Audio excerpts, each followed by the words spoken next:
Okay, so here we go. This is part three. We're getting into shoulder fractures now. Big focus of this week is the shoulder fractures. These are the learning objectives that we'll get to by the end throughout this. Here's our dilemma for the week. This is our case for the week on shoulder fractures. This is actually based on a true story that I read about. I added some of it, but the gist of it is true. And what happened is this old lady, I'm going to call her Mildred, she was ready to have her 100th birthday party. She was going to turn 100, and she decided that she did not want anything to do with the party, the birthday party, mostly because she hates birthday parties, and she just doesn't want to be reminded that she's that old. So what she did is she escaped the nursing home. She said, I'm out of here. I'm not going to hang around and stay here for this party. So she escaped the nursing home and decided she wanted to go to Florida and to go to Disney World. She loves Mickey Mouse. She's 100 years old. She must have thought, what the heck, probably not going to be around too many more years to go to Disney World, so I might as well go. So she escaped the nursing home, decided to go to Disney World. She's out there waiting for the bus.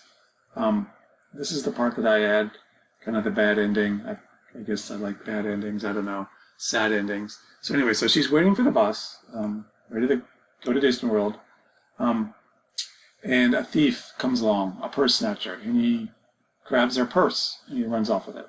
So she chases after him for about a block before she trips and falls onto her right shoulder. And she fractures it in just one place, which you will learn quickly is a near part 2 fracture. So she fractures at one place, it's a clean break, non-displaced, and she swears like a sailor. Like I said, the fracture is non-displaced, which is good news, and they never caught the thief, which was bad news. So what I'm trying to figure out today is how do we treat her shoulder through early and late stages? What ultrasound settings would you use on her shoulder? Can we even use ultrasound on a shoulder that's fractured and it's still healing? And will she ever get to Disneyland? I'm not sure she ever got there. Okay, so shoulder trauma fracture. What happens after you fracture your shoulder?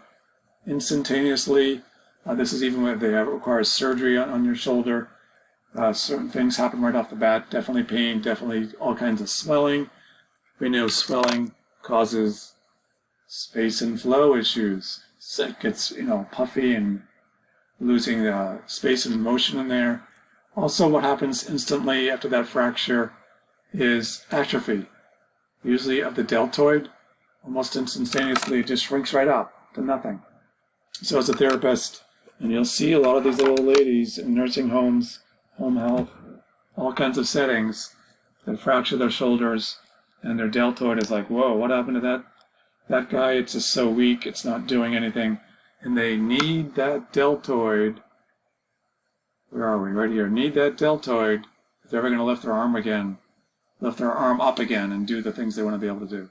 So this happens almost instantaneously. Usually the patient has a lot of guarding. And the sling can lead to bad things too in terms of posture and contractures, especially in this elbow joint, impairs space and flow. And this position, this internal rotation with her hand against her stomach, it's impingement, leads to impingement. We don't want that.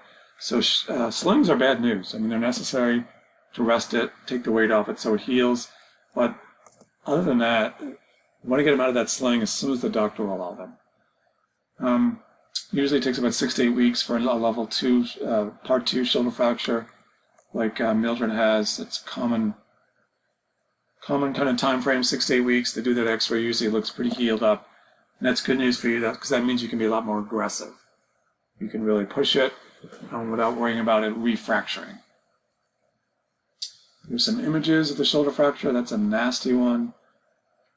That's like 3 or 4 parts, almost kind of shattered. That would be bad news, probably because it needs surgery.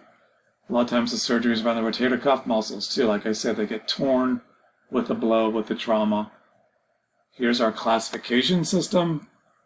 I can see this is a good board kind of exam, board kind of question. Break it down into different parts. Mildred's right here, 2-part fracture. Displacement of 1 fragment, kind of like that. It's total displacement of 1 fragment, a partial displacement of 1 fragment. 1 part, it could be just like a hairline fracture. There's no displacement, it's even better. When you start to get into 3 and 4, you're talking surgery, a lot more complicated.